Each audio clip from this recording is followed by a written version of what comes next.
और एक यंत्र इतना खतरनाक यंत्र है,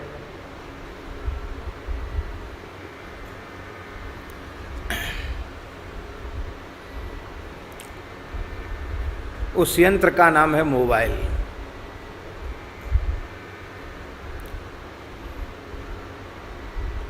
ये मोबाइल जब से आ गया तब से तो महामृत्युंजय मंत्र जैसे मंत्र और ही सफल नहीं हो रहे, क्योंकि मुंह में गुटखा सुपारी दबी हुई है और जप चल रहा है महामृत्युंजय का, उसी में घंटी बज गई,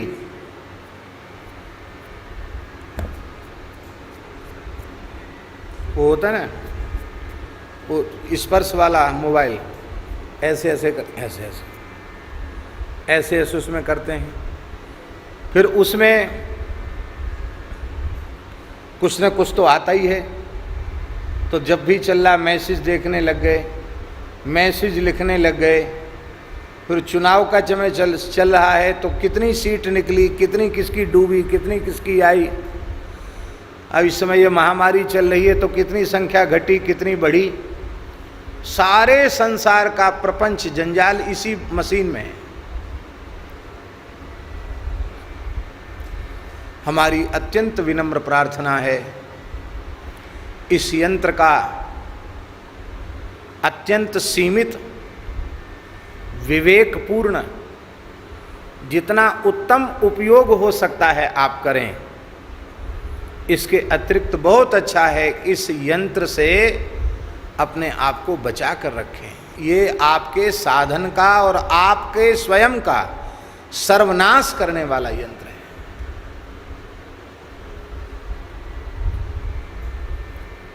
पहले ऐसी स्थिति थी कि अच्छे साधक सभ्य लोग, कथनचित उनके मन में विकृति आई तो भी सोचकर सिनेमा घर नहीं जा सकते थे। जा सकते थे? नहीं जा सकते थे। अब हमारे मन में हमारा मन खराब होवे और हम सोचें कि हम सिनेमा घर जाएं।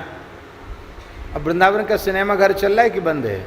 बंद है। अच्छा, हमारा मन हो कि हम सिनेमा घर जावें और हम मान लो चले भी गए तो लोग पर्दे की ओर कम देखेंगे, हमारे चेहरे को ज़्यादा देखेंगे।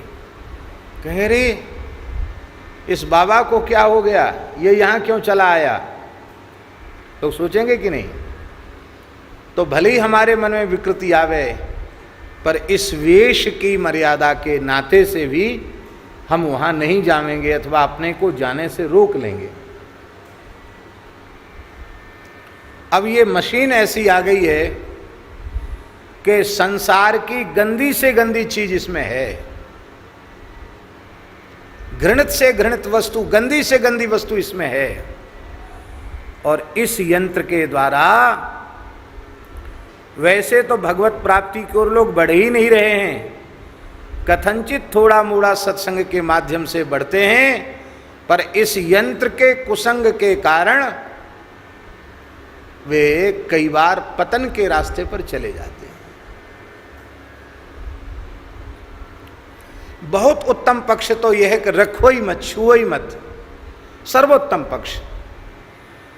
पर उतना नहीं कर सकते हो तो उससे थोड़ा एक सीढ़ी नीचे ऐसी मशीन रखो जिसमें भी विशेष फंक्शन न हो, काम चले। यही तो प्रयोजन है ना, काम चले, काम तो चल जाएगा। कथनचित इतना भी नहीं कर सकते हो और वही आपको मोबाइल रखना है स्पर्श वाला, क्या कहते हैं उसको, टच वाला, स्पर्श वाला। तो फिर इतना विवेक संपन्न बनिए कि हम उसका अत्यल्प और अत्यंत उत्तम उपयोग करें। जैसे अब ये विनय पत्रिका चल रही है और YouTube पर इसको ये भैया डाल रहे हैं, तो तमाम लोग मोबाइल के माध्यम से ही देख रहे हैं, अथवा जिन्हें आता है तो मोबाइल को टीवी से कनेक्ट कर देते हैं तो वो मोबाइल में नहीं, टीवी में फिर पूरा घर एक साथ देख सकता है। यूट्यूब से कनेक्ट हो जाती है टीवी, रंगीन टीवी, तो पूरा परिवार भी देख सकता है, सुन सकता है। तो ये तो हुआ उत्तम उपयोग। लेकिन इस उत्तम उपयोग के साथ यदि आप गलत उपयोग भी करते हैं तो उत्तम उपयोग से जो लाभ आपको मिलना चाहिए वो लाभ आपको नहीं मिलेगा। क्या देख रहे हो? बोले कार्टून देख रहे हैं। क्या कर रहे हो? बोले गेम खेल रहे हैं। चलो ठीक है, आपने कार्टून देखे, गेम खेले, लेकिन आपका अमूल्य समय नष्ट हुआ कि नहीं हुआ? जिस समय में आपको नाम जप करना चाहिए, आपको साधन करना चाहिए, स्वाध्याय करना चाहिए, वो समय आपका चला गया। अति आवश्यक समाचार हमको सुनने पड़ते, फोन बहुत जरूरत होती तो कभी करना भी पड़ता है, पर अब तक हमारे जीवन में ये समस्या बनी हुई है कि हमारे पास समय ही नहीं है। हम स्वयं निश्चय नहीं कर पाए कि हम कब फोन करें, कब सुने। समय बचता ही नहीं है।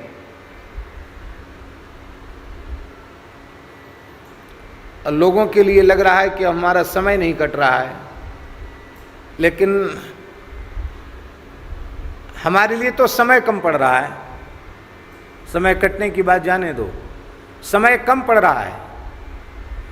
और श्री ठाकुर जी की, गुरुजनों की कृपा से खूब सुख मिल रहा है, खूब सुख मिल रहा है। भगवान विश्वम्भर हैं, सारे विश्व का भरण पोषण श्री ठाकुर जी के ऊपर है, पर उनकी कृपा से इस प्रतिकूल परिस्थिति में जो वृंदावन वास का सुख, जो सत्संग का सुख, जो स्वाध्याय का सुख और जो नित्य नियम का सुख मिल रहा है, वो महाराज लंबे समय से नहीं मिला था। माई मेरे श्याम लगो